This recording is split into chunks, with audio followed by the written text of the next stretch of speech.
کہ قرات سورہ فاتحہ کے بعد قرات بھی کریں گے، لیکن ایک رکعت جب اپنی پڑھ لیں گے یہ چھوٹی ہوئی 2 رکعتوں میں سے، تو اس ایک رکعت کے بعد بھی بیٹھیں گے، اور جب دوسری رکعت اپنی چھوٹی ہوئی پڑھ لیں گے تو اس پر بھی بیٹھیں گے، وہ قاعدہ خیرہ ہی ہوگا۔ ایک رکعت پڑھنے کے بعد اس لیے بیٹھیں گے کہ اصول اصل میں اس سلسلے میں یہ ہے، چھوٹی ہوئی رکعتوں کو پورا کرنے کے سلسلے میں، کہ جو چھوٹی ہوئی رکعتیں مسبوق پوری کرتا ہے ان میں قیام کے اعتبار سے اول نماز کا درجہ ہوتا ہے، گویا نماز اب شروع ہو رہی ہے، پہلی رکعت وہ چھوٹی تھی تو پہلی رکعت وہ پڑھ رہا ہے، لیکن جب وہ سجدے کے بعد قاعدے کا نمبر آتا ہے اس کے اعتبار سے وہ آخری نماز سے جوڑی جاتی ہے۔ اب مثلا مغرب کی نماز جو ایک رکعت ملی ہے، تو ایک رکعت جب یہ شروع کر رہا ہے تب تو یہ قرات بھی کرے گا، ثنا بھی بعض لوگ کہتے پڑھنا چاہیے، اور لیکن جب یہ ایک رکعت پوری ہونے کے بعد بیٹھے گا تو اخیر والی رکعت کو جوڑ کر دیکھا جائے گا اب کیا بن گئی، اب جب 2 بن گئی تو 2 میں تو بیٹھا جاتا ہے، لہٰذا اس میں بھی بیٹھے گا، اور پھر ایک اور جب پڑھ لے گا تیسری تو آخری ہوگی، تو آخر میں تو بیٹھنا ہی ہے۔ البتہ عشاء کی نماز جب 2 رکعت مل چکی ہے، 2 رکعت چھوٹی ہے، تو 3 پہ تو بیٹھا نہیں جاتا ہے، لہذا یہ 2 رکعت جو چھوٹی تھی، 2 رکعت یہ بھری پڑھنے کے بعد، چونکہ شروع کی 2 رکعت چھوٹی ہیں اس کی، جو قرات بھی چھوٹی ہے اس کی، تو 2 رکعت بھری پڑھنے کے بعد پھر وہ 2 رکعت اس میں 3 پہ نہیں بیٹھے گا، یعنی 1 رکعت پڑھنے کے بعد، کیونکہ 4 رکعت والی نماز میں 2 پہ بیٹھ چکا تھا، اور 2 پہ جو بیٹھنا ہے آخر میں وہ قاعدہ خیرہ کر کے پھر سلام پھیر دے گا۔ امید کے بعد واضح ہو گئی ہوگی۔ تیسرا نام ہے عریشہ، یہ سلام کے بعد پوچھتی ہیں قرآن کو قاعدے کے بغیر پڑھنا کیسا ہے؟ اگر اخفاء، اظہار، غنہ یا اور بھی قاعدے نہیں کیے، ایسے ہی پڑھ لیا تو ٹھیک ہوگا یا نہیں؟ بالکل ٹھیک نہیں ہوگا۔ قرآن کا حکم ہے وَرَتِّلِ الْقُرْآنَ تَرْتِیلًا، قرآن کریم کو تجوید کے ساتھ پڑھو، اور تجوید کے معنی یہ ہے حروف کے مخارج صحیح ادا ہو، شین کی جگہ سین نہ ہو جائے، اور صاد کی جگہ ثا نہ ہو جائے، زال کی جگہ زا نہ بن جائے، چھوٹے قاف کی جگہ چھوٹے کاف کی جگہ بڑا قاف نہ بن جائے، یعنی مخارج حروف کے صحیح ادا ہو، صفات حروف کی صحیح ادا ہو، اور اسی طریقے سے جو اظہار، اخفاء، غنہ وغیرہ ہے وہ بھی ادا ہو، تو پوری تجوید کے ساتھ پڑھنا یہ واجب ہے۔ البتہ جو تجوید کو چھوڑنے کے بعد جو غلطیاں ہوتی ہیں، بعض غلطیاں بڑی ہوتی ہیں، بعض چھوٹی ہوتی ہیں۔ اگر مخرج ہی میں گڑبڑ کر دیا کہ حروف کچھ کی جگہ کچھ ہو گئے تو یہ لحن جلی کہلاتا ہے، گناہ کبیرہ ہے، اس کا صحیح کرنا فرض ہے، اور بغیر اس طریقے لٹپ پڑھنا یہ گنہگار ہوتا ہے انسان، جیسے نماز الٹی سیدھی پڑھے ایسی قرآن بھی اگر اس طرح پڑھے۔ ہاں کچھ جو غلطیاں غنہ اور اخفاء اور لہجے وغیرہ کی ہو جاتی ہیں، اس کو لہن خفی کہہ دیتے ہیں، اور اس میں گناہ تو نہیں ہوتا لیکن قرآن کی شان کے خلاف ہوتا ہے، لہذا ہمیں چاہیے خواتین کو خاص طریقے سے جن کا قرآن درست ہے ان سے خوشامد کر کے کچھ ٹائم لے کر کے کچھ دن اپنا قرآن ان کی صحبت میں بیٹھ کے درست کر لیں، تاکہ ہم بھرپور ثواب کے مستحق بنیں اور گناہ سے بچ سکیں۔ اگلا سوال ہے، نسیم خان صاحب پوچھتے ہیں کہ دعاؤں کے سلسلے میں ہمیں معلوم کرنا ہے کہ دعا ہم اپنے لیے، دوست احباب کے لیے، سارے عالم کے لیے تو کر رہے ہیں، کیا ہم غیر ایمان والوں کے لیے کیا دعا کر سکتے ہیں، ان کی مغفرت کی، عافیت کی، خیریت کی؟ مغفرت کی دعا تو نہیں کر سکتے، عافیت کی، صحت کی، اور کاروبار کی ترقی کی، دنیاوی لین کی جتنی بھی آپ چاہیں ان کے لیے دعا کریں، لیکن آخرت کے لین کی جو معاملات ہیں، مغفرت ہے، جنت ہے، اس طرح کی دعا نہیں کر سکتے۔ اللہ رب العزت نے حضرت ابراہیم علیہ السلام کو منع فرما دیا تھا کہ اپنے باپ کے لیے دعائے مغفرت نہیں کر سکتے، تو اس لیے ہمارے لیے بھی جائز نہیں ہے، اور نبی کریم علیہ السلام کو بھی منع فرما دیا کہ آپ استغفار کریں نہ کریں، ان کی اللہ تعالیٰ مغفرت کرنے والا نہیں، جو کافر ہے، مشرک ہے، منافق اصلی ہے، اس لیے جو ہے ہمیں جائز نہیں ہے کہ ہم غیر مسلموں کے لیے دعائے مغفرت کریں، ہاں زندگی میں دعائے ہدایت کریں۔ 5واں نام ہے اللہ از ون، بظاہر یہ نام ہے یا گروپ کا ان کا کچھ ہے، بہرحال اس پوچھتے ہیں کہ ہمارے رشتہ داروں میں بہت انتقال ہو رہے ہیں، کئی بیمار ہیں، اپنے رشتہ داروں کے یہاں اگر کسی کو کورونا ہو گیا تو کیا وہاں ملنے جانا صحیح ہے یا نہیں، اور اگر انتقال ہو گیا ہے تو تدفین میں گھر کے آدمی تو چلے جاتے ہیں پر عورتیں نہیں جا رہی، کیا جانا چاہیے یا نہیں؟ عام دنوں میں تو جاتے تھے اور اس بیماری کی وجہ سے بھائی لوگ منع کر دیتے ہیں، شریعت کا کیا حکم ہے ایسے میں؟ یہ جو کورونا کی بیماری ہے اس میں یہ چھوت چھات والی بیماری مانی جا رہی ہے، یعنی ایک کو دوسرے سے لگ جا رہی ہے، اور یہ بیماری طاعون کی بیماری کے مشابہ ہے۔ طاعون کی جو وبا پھوٹی تھی تو اس میں جو ہدایت نبی رحمت صلی اللہ علیہ وسلم نے دی تھی وہی ہدایت یہاں پر بھی ملحوظ رکھنی ہوگی، اور وہ یہ ہے کہ جو حضرات مریض کے قریب ہے، مریض کے پاس ہے، رشتہ دار ہے، تیماردار ہے، اور ان کی عادت کرنے والے ہیں، ان کے کھانے پینے کی فکر رکھنے والے ہیں، وہ تو وہاں پاس رہیں، ورنہ مریض کی خدمت کون کرے گا؟ اور جو لوگ دور دراز ہیں تو وہ مریض کے پاس بالقصد نہ جائیں، اور ورنہ یہ ہوگا کہ وہ اگر بیمار بنیں گے تو یہ ہوگا فلانے کے پاس گئے تھے اس لیے اس سے بیماری لگ گئی، حالانکہ بیماری کا دینا نہ دینا اللہ کی طرف سے ہوتا ہے۔ تو جو لوگ ہیں وہ تو کام میں لگے رہے۔ البتہ انتقال کے بعد چونکہ ڈاکٹروں کا بھی کہنا ہے کہ مرض بھی انتقال کر جاتا ہے، جب مریض ہی نہیں رہا تو مریض کے ساتھ جو مرض تھا وہ بھی ختم ہو جاتا ہے، لہذا یہ جو میتوں سے وہ کیا جا رہا ہے گریز اور میتوں سے بھاگا جا رہا ہے یہ بالکل غلط ہے، ڈاکٹری اعتبار سے بھی اور شرعی اعتبار سے بھی میت کے ہاں جو ہے صلہ رحمی کے طور پر جانا چاہیے، تعزیت میں بھی جانا چاہیے۔ آپ کو جو لوگ منع کر رہے ہیں اگر نامحرم میت ہے تو کوئی بات نہیں، نہ جائیں، لیکن اگر محرم کا کسی کا انتقال ہوا ہے، بھائی کا ہے یا کوئی باپ بیٹے میں سے کسی کا ہے، سگے چچا ہے، سگے ماموں ہیں، تو ان کے میت میں جو ہے تعزیت وغیرہ کے طور پر جانا چاہیے، اور اس میں منع کرنا درست نہیں معلوم ہوتا۔ اور اگلا سوال ایم ہے، یہ مارکیٹنگ سے متعلق انہوں نے آڈیو میں ایک سوال کیا ہے کہ ویسٹیج کمپنی ہے، اسی طریقے سے MBA ہے کمپنی تھی، اسی نام کی کوئی اور کمپنی انہوں نے ذکر کی ہے کہ اس کا بھی طریقہ وہی لیول مارکیٹنگ جیسا ہے، تو اس میں حصہ لینا اور اس میں اس کے ذریعے نفع کمانا جڑنا صحیح ہے؟ نہیں، بالکل جائز نہیں ہے۔ جس طریقے سے ویسٹیج وغیرہ کے بارے میں MBA کے بارے میں جو ہے آ چکی ہے ویڈیو، اور اس میں منع کیا گیا ہے، جب اس کا بھی طریقہ کار وہی ہے تو یہ بھی منع ہے۔ البتہ ان کے پروڈکٹس خرید کر کے ان کو بیچنا تو اس میں کوئی قباحت کی بات نہیں ہے، شریعت اس کی اجازت دیتی ہے۔ اگلا سوال ہے مسکان صاحب کا، کہتے ہیں نکاح کی شرط ہے کہ حق مہر، ولی اور گواہ ہونا اس میں ضروری ہوتا ہے۔ اگر لڑکی پہلے ہندو تھی اب مسلمان ہو گئی ہے لیکن گھر والوں کو نہیں پتہ اور نکاح کرنا چاہتی ہے، اور لڑکا لڑکی الگ کنٹری میں ہے، تو کیا ان کا نکاح ممکن ہے، پاسبل ہے؟ کیونکہ لڑکی کا ولی تو نہیں ہوگا، پھر کیسے ہو سکتا ہے؟ دیکھیے، لڑکی اگر عاقلہ بالغہ ہے تو ولی کا ہونا پھر شرط نہیں ہوتا ہے، اور یوں بھی مسلمان لڑکی کا ولی غیر مسلم نہیں ہو سکتا ہے، لہذا اگر مسلمان لڑکی یہ نکاح کر رہی ہے اور اس کے باپ مسلمان نہیں ہے تو وہ غیر مسلم باپ ولی ہے ہی نہیں شریعت کے اعتبار سے، اس لیے اس کی اجازت کے بغیر نکاح صحیح ہو جائے گا۔ عاقلہ بالغہ کا یوں بھی جو ہے صحیح ہو جاتا ہے بغیر ولی کے، اگرچہ مناسب نہیں ہوتا ولی کے، اور بلکہ ولی کے مشورے سے، ولی کی اجازت سے ہونا چاہیے، لیکن پھر بھی بالغہ ہونے کی وجہ سے اس کا نکاح درست ہو جائے گا۔ باقی جو گواہ ہونا یہ شرائط میں ہے وہ تو ہے ہی ہے، اسی طریقے سے مہر یہ واجب ہے، تو ان سب کی رعایت کرتے ہوئے بھی جو نکاح کیا جائے گا تو نکاح ہو جائے گا۔ اگلا سوال محمد طالب کانپور سے پوچھتے ہیں کہ حضرت مفتی صاحب بہت دنوں سے طہارت کے بعد مسائل نے بے حد پریشان کر رکھا ہے،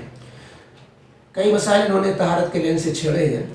پہلا سوال ان کا ہے آٹومیٹک واشنگ مشین میں کیا ناپاک کپڑے پاک ہو جاتے ہیں؟ مفتی طارق مسعود صاحب اور بعض اور علماء حنفیہ سے سنا ہے کہ 3 بار نہیں دھلنے اور نچوڑنے کی وجہ سے پاک نہیں ہوتے، بعض سے سنا ہے کہ پانی میں پڑتے ہی پانی ناپاک ہو جاتا ہے اور پانی نہ بہنے کی وجہ سے ناپاک رہ جاتے ہیں، اور پاک کپڑے بھی ناپاک ہو جاتے ہیں۔ بعض اور اناف اور سلفی حضرات کی بات پڑھی تو ان کے نزدیک صرف نجاست کے پانی کے ذریعے ہٹانے سے پاکی حاصل ہو جاتی ہے، 3 بار دھونا اور نچوڑنا شرط نہیں ہے، اور واشنگ مشین میں کپڑے پاک ہو جاتے ہیں۔ کیا 3 بار دھونے اور نچوڑنے میں احناف میں اختلاف ہے؟ یہ جو مشین کا مسئلہ ہے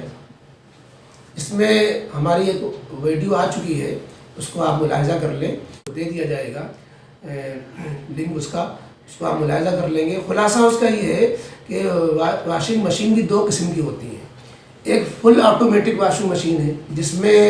پانی تبدیل ہوتا رہتا ہے، یعنی کپڑے ایک جگہ ڈالتے ہیں، پھر نیا پانی پھر کپڑا اپنے آپ دوسری جگہ پہنچتا ہوا نیا دوسرا پانی ہوتا ہے، پھر کپڑا تیسری جگہ پہنچتا ہے، وہاں خشک ہو جاتا ہے. تو اس میں تو وہ شرائط پورے ہو جاتے ہیں جو کسی کپڑے کو دھونے اور نچوڑنے کے ہوتے ہیں. لیکن جو عام جنرل واشنگ مشینیں ہوتی ہیں، فل آٹومیٹک نہیں ہوتی ہیں، تو اس میں جو ہے کپڑا ناپاک کپڑا جو پانی کے حوض میں گیا تو ناپاک ہو جاتا ہے. اس کو باہر نکال کر کے پہلے اس کو نچوڑنا پڑے گا، دھونا پڑے گا، تبھی وہ پاک ہوگا. تو یہ اس لیے چونکہ واشنگ مشین 2-3 طرح کی ہیں، تو اس لیے لوگ مسائل بتلانے میں ممکن ہے کہ کسی نے اس واشنگ مشین کا مسئلہ بتایا ہو، کسی نے وہ بیان کیا ہو. بہرحال وہ آپ جو ہے ویڈیو دیکھیں گے انشاءاللہ اس سے مسئلہ صاف ہو جائے گا. اور اگلا سوال آپ اس بارے میں جو یہ کر رہے ہیں کہ یہ 3 بار دھونا نچوڑنا، یہ احناف کے اندر بھی یہ بات تو ہے کہ جو نجاست نظر نہ آنے والی ہے، اس میں پتہ نہیں چلتا کہ نجاست دھل کر کے ختم ہوئی کہ نہیں ختم ہوئی، تو اس میں 3 مرتبہ نچوڑنے کی جو ہے احناف قید لگاتے ہیں. اور یہ بھی رعایت دیتے ہیں کہ کم از کم آخری بار ہی نچوڑ دیا جائے، 3 بار دھویا جائے نئے پانی سے، اور اس کو تیسری مرتبہ میں نچوڑ دیا جائے. کم از کم تیسری بار نچوڑنا یہ شرط ہے. باقی تفصیل و اختلاف میں جانا جو ہے یہ آپ کے لیے بھی پریشانی کا سبب ہوگا اور وقت بھی نہیں. اگلا سوال جو آپ کا ہے، ہمارے یہاں لوہے کی کھردری رنگدار سی ریلنگ ہے، زنگدار سی ریلنگ ہے جس پر کپڑے سوکھنے کے خاطر پھیلائے جاتے ہیں. اس پر واشنگ مشین کے کپڑے بھی پھیلا دیے جاتے ہیں، اور میں اپنے کپڑے بھی اس پر ہی پھیلاتا ہوں کیونکہ کوئی اور جگہ نہیں ہے. اس کو دھو بھی نہیں سکتا کہ نیچے دکاندار سے فساد ہو جائے گا. کیا ان مشین والے کپڑوں کے پانی کے لگنے سے یہ ریلنگ اور اس پر پھیلنے والے کپڑے بھی ناپاک ہو جائیں گے؟ اگر ہاں تو ایسی زنگ دار کھردری پلاسٹک پینٹ والی لوہے کی ریلنگ کو بھی پاک کرنے کا طریقہ بتا دیں، جبکہ اس کو دھونے میں فساد کا غالبی گمان ہے. جب وہ ریلنگ دونوں طرف سے جام ہے، اس کو آپ ہٹا نہیں سکتے اور اس کو اس جگہ جام رہتے ہوئے دھو بھی نہیں سکتے کہ نیچے آپ کو پریشانی ہے. تو ایسی صورت میں یہ جمی ہوئی جام ریلنگ یہ فرش کے قائم مقام ہے، جو اینٹیں وغیرہ فرش پہ بچھی ہوئی ہوں وہ ناپاک ہو جائے، جیسے اس کا مسئلہ ہوتا ہے، یا کھڑی ہوئی گھاس جو زمین میں جمی ہوئی ہے اس کا مسئلہ ہوتا ہے کہ اگر وہ ناپاک ہو جائے تو وہ ناپاکی اس طرح جب خشک ہو جائے کہ ناپاکی کے رنگ بو مزہ کچھ نہ باقی رہے، یعنی کوئی نشان بو کا نہ رہے. تو اگر آپ پھر اس میں کپڑا اس طرح پھیلائیں کہ جو آپ نے پاک کپڑا دھل کر کے پھیلایا ہے اس میں کوئی بھی نجاست کا اثر نظر نہ آئے رنگ بو مزہ میں سے، تو پھر آپ کا یہ پھیلایا ہوا دھولا ہوا کپڑا وہ ناپاک نہیں ہوگا. لہٰذا ایسا کر لیا کریں کہ اس کو پوچھا لگا لیا کریں اس ریلنگ میں کہ نیچے پانی بھی نہیں گرے گا، اور جو نجاست کے اثرات ہوں گے وہ جلدی سوکھ جانے سے دور ہو جائیں گے. تو جس طریقے سے دھوپ سے اور دیر تک کسی چیز کے چھوڑے رہنے سے بھی پاکی ہو جاتی ہے، اس طرح آپ کی ریلنگ بھی اس صورت میں پاک سمجھی جائے گی، جبکہ اس میں کوئی نجاست کا اثر بالکل بھی کہیں سے نظر نہ آئے. آپ نے تیسرا سوال کیا ہے، اگر کپڑے پر کوئی نجاست غلیظہ یا خفیفہ لگ جائے تو کیا اس کو پاک کرنے کے لیے پورا کپڑا دھونا پڑے گا یا صرف وہ مخصوص حصہ، نیز کتنی بار اور کیسے؟ نجاست اگر نظر آ رہی ہے تو نجاست کو دور کر دیں اور اس کو ایک مرتبہ نچوڑ دیں تو بھی پاک ہو جائے گا. نظر نہیں آ رہی ہے تو اس کو کم از کم 3 بار دھویا جائے تاکہ اطمینان ہو جائے کہ اب نچوڑنے سے وہ ختم ہو چکی ہوگی. پورا کپڑا دھونے کی ضرورت نہیں ہے، جس حصے میں نجاست لگی ہے اتنا حصہ دھونا کافی ہے. اسی سلسلے میں آگے آپ کا سوال ہے، اگر جسد کے کسی عضو پر نجاست لگی ہو تو کتنی بار دھوئیں؟ جسم پر نجاست لگی ہے ایک مرتبہ دھونے سے اوپر، جسم کو نچوڑا تو جا نہیں سکتا کہ اسی کا آپ ہاتھ نچوڑنے لگ جائیں، تو اس میں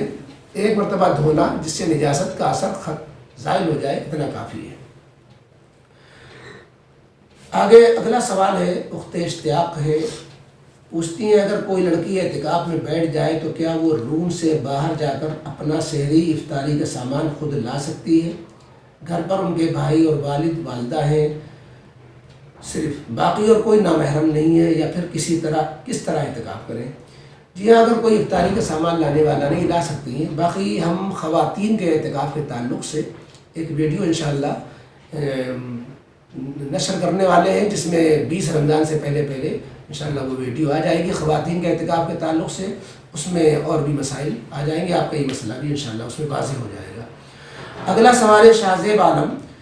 کہتے ہیں ایک سوال ہے میرے دوست کا، وہ پوچھ رہا ہے کہ اس کے گھر والے دیوبندی بریلوی دونوں کو فالو کرتے ہیں،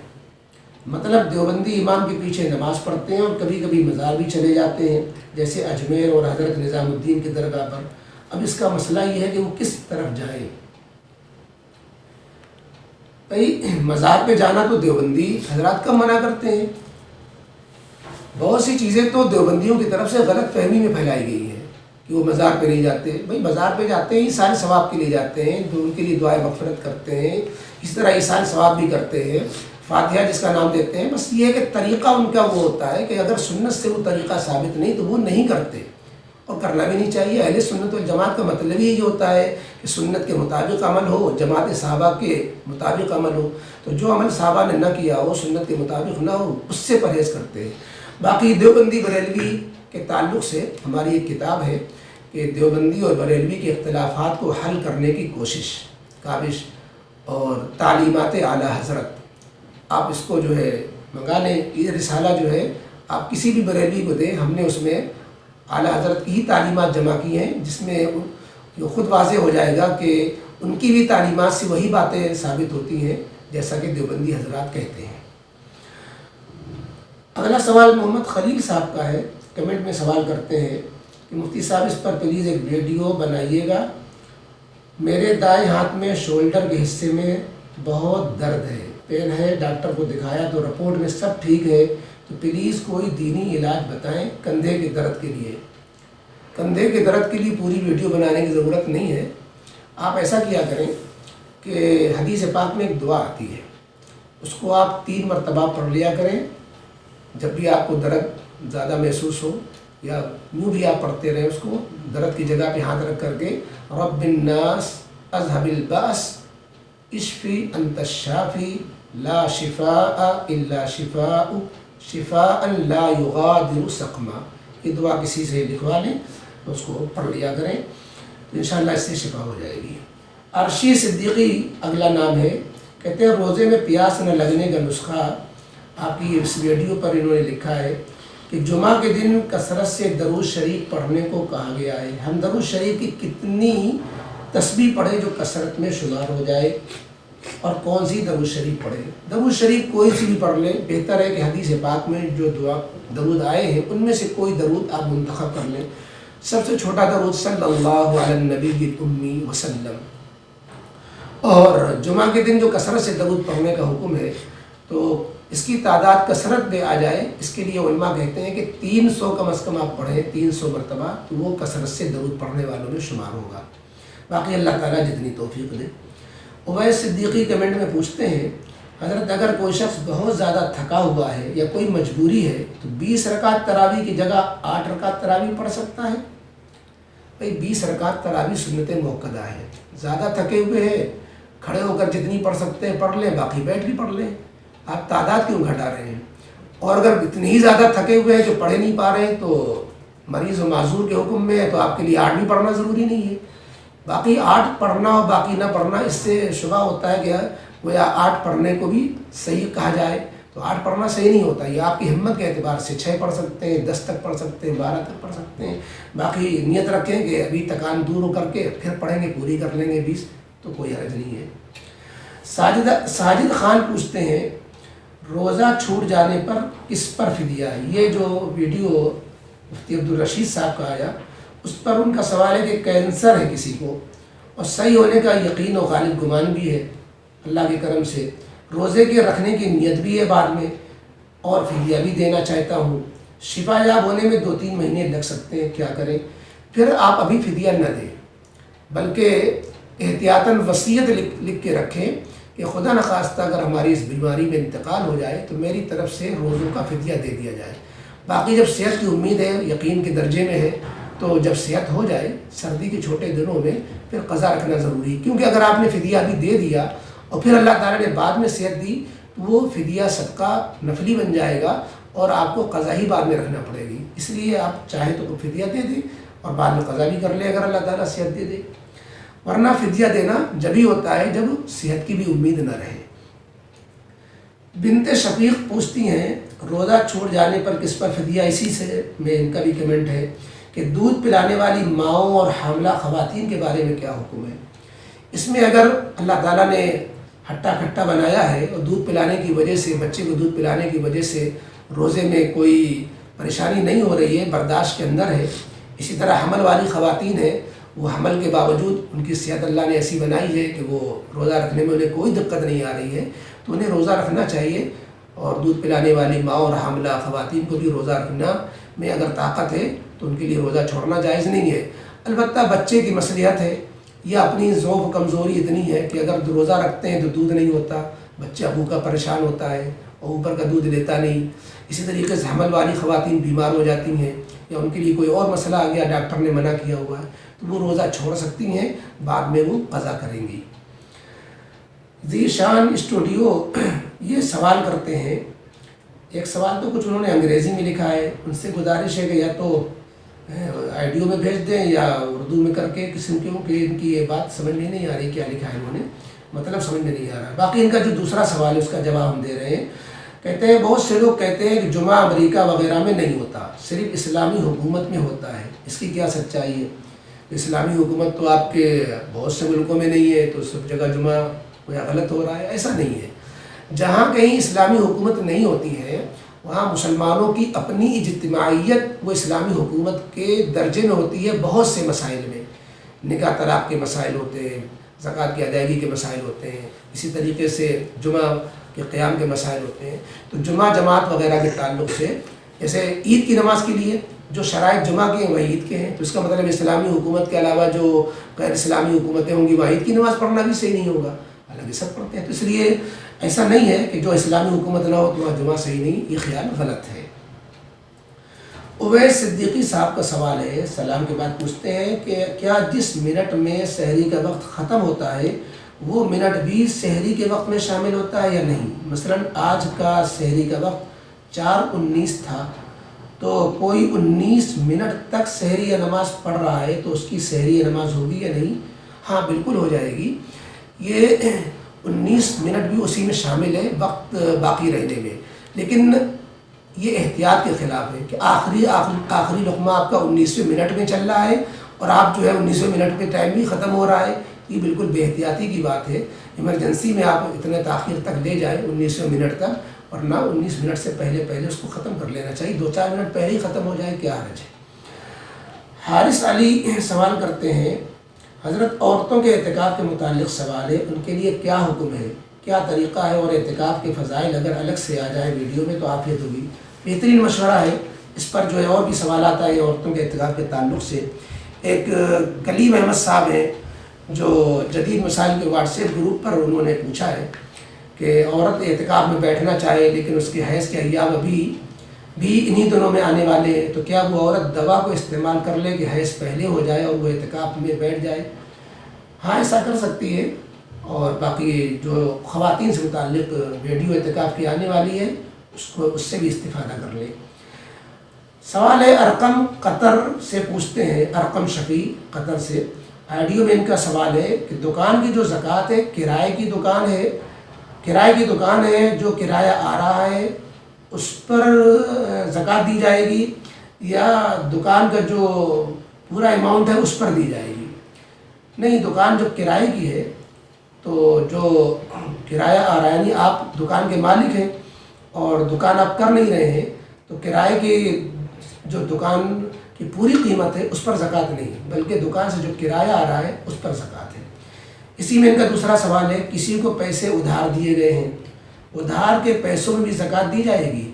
ادھار کے پیسے جو آپ نے دوسروں کو دیے ہیں وہ تو مالک آپ ہی ہیں، اگر اس کے ملنے کی پوری امید ہے تو اس کی بھی زکوٰۃ دی جائے گی۔ اگر وہ رقم ڈوب گئی ہے، ملنے کی امید نہیں ہے، جو ادھار دوسرے کو دی ہوئی ہے، تو پھر زکوٰۃ نہیں ہے، جب مل جائے تب ہوگی۔ کمال بھائی چمن گنج ہمایوں باغ سے، انہوں نے آئیڈیو میں اپنے ایک دوست کے تعلق سے سوال پوچھا ہے کہ ان کا 14 شعبان کو انتقال ہو گیا تھا، وہ رمضان میں زکوٰۃ نکالتے تھے، یعنی رمضان سے ان کا سال کا حساب ہوتا تھا۔ اب ان کے بچوں نے پوچھا ہے، یعنی دریافت کرایا ہے کہ اب ان کے پیسوں کی زکوٰۃ نکلے گی یا زکوٰۃ ان کی موقوف ہو گئی؟ جب ان کا انتقال ہوا ہے، سال پورا نہیں ہوا تھا، تو ان پر بھی زکوٰۃ نہیں آئی تھی، کیونکہ سال پورا ہونے پر ہوتی ہے۔ رمضان میں سال پورا ہو رہا ہے جیسا کہ آپ نے بتایا، تو اب انتقال جب ہو گیا تو سال پورا نہیں ہوا تو زکوٰۃ ان پر نہیں بنی، لہٰذا بچوں کو بھی ان کی طرف سے زکوٰۃ نکالنے کی ضرورت نہیں ہے۔ اب یہ مال ان کا میراث میں تبدیل ہوگا، ترکہ بنے گا، ترکے کے بعد جس کے حصے میں جو آئے گا، اس کے بعد جو صاحب نصاب بنے گا، سال گزرنے کے بعد ان پر زکوٰۃ آئے گی، یعنی صاحب نصاب بننے کے بعد سے پھر جب سال گزرے گا ان کی وارثوں میں تب زکوٰۃ آئے گی، ابھی کسی پر زکوٰۃ نہیں ہے۔ دوسرا سوال کمال بھائی نے یہ کیا کہ نماز میں جب کھڑے ہوتے ہیں تو جہری نماز میں امام قرات کرتا ہے تو قرآن سننے کا حکم ہے، فَإِذَا قُرِئَ الْقُرْآنُ فَاسْتَمِعُوا لَهُ وَأَنصِتُوا، اس کے مطابق خاموش کھڑے ہو کر سنتے رہتے ہیں۔ لیکن نماز جبکہ ذہن وسوسوں کا شکار رہتا ہے نماز میں، لیکن سری قرات میں پریشانی ہوتی ہے، قرات سنائی نہیں دیتی، کیونکہ امام صاحب قرات تو خاموشی سے پڑھ رہے ہوتے ہیں۔ تو کیا ہم کھڑے ہوئے کچھ دینی خیالات، آخرت، محشر، قبر، توحید وغیرہ کو سوچتے رہے تاکہ ذہن نہ بھٹکے، کیونکہ قیام میں بالکل خاموش رہنا ہوتا ہے اور ذہن بہت بھٹکتا ہے، کیا کریں؟ ایسی صورت میں جبکہ جیسے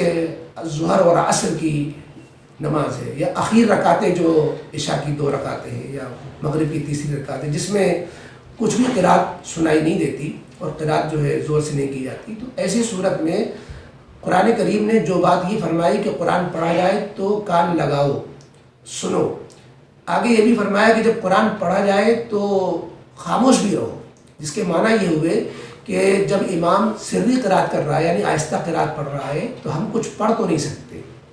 رہ گئی بات ہم دوسرے خیالات لائیں تو بالقصد ہمیں خیال لانے کی بھی ضرورت نہیں ہے، صرف اتنا خیال کافی ہے کہ ہم رب العالمین کی بارگاہ میں کھڑے ہیں اور رب کے سامنے ہم ادب کے ساتھ کھڑے ہیں، اللہ ہمیں دیکھ رہا ہے، ہماری ادا دیکھ رہا ہے کہ ہم کتنے ادب سے کھڑے ہیں، تو بس ادب کے ساتھ ہم کھڑے رہنا اور اس بات کا دھیان کہ ہم اللہ کے سامنے کھڑے، اتنا کافی ہے، کیونکہ آپ دوسرے خیالات لائیں گے تو پھر دوسرے خیالات سے اور بھی خیالات بھی پیدا ہو سکتے ہیں، اور قرآن ظاہر ہے پڑھا تو جا ہی رہا ہے، اگرچہ سنا نہیں جا رہا ہے اور زور سے نہیں پڑھا جا رہا ہے، امام صاحب قرآن ہی تو پڑھ رہے ہیں، اور قرآن میں جہاں یہ آیت میں یہ بات فرمائے گی فَإِذَا قُرِئَ الْقُرْآنُ فَاسْتَمِعُوا لَهُ کہ جب قرآن پڑھا جائے تو اس کی طرف کان لگاؤ، تو اگلا جملہ جو ہے وَأَنصِتُوا کہ جب قرآن پڑھا جائے تو خاموش رہو، جس کے معنی یہ نکلے کہ جب قرآن پڑھا جائے سنائی نہ بھی دے رہا ہو تو قرآن پڑھے جانے کے موقع پر تم خاموش رہو، لہٰذا یہاں پر خاموشی رہنے کا حکم ہے اور اللہ کے برگاہ میں کھڑے ہونے کا تصور اتنا کافی ہے۔ بہرحال آج کی یہ سوالات کا سلسلہ پورا ہوا اور انشاءاللہ ہمارے اس چینل سے ضرور استفادہ کرتے رہیں گے۔ روزانہ ایک ویڈیو کسی نہ کسی اہم مسئلے پر رات میں 10 بجے ہمارے جدید مسائل کے چینل پر اپلوڈ ہوتی ہے، آپ اس کو سنیں، انشاءاللہ فائدہ ہوگا، دوسروں تک بھی شیئر کریں، ثواب پہنچانے میں، صدقہ جاریہ میں آپ انشاءاللہ شامل ہوں گے۔ اللہ تعالیٰ عمل کی توفیق نصیب فرمائے۔ دعا کریں کہ اس وقت جو پورے ملک میں اور پوری دنیا میں یہ وبا کورونا کی پھیلی ہوئی ہے، اللہ تعالیٰ جو ہے اس دنیا سے اس وبا کو ہمارے ملک سے خاص طریقے سے اور مسلمانوں کو اور خاص طریقے سے محفوظ فرمائے۔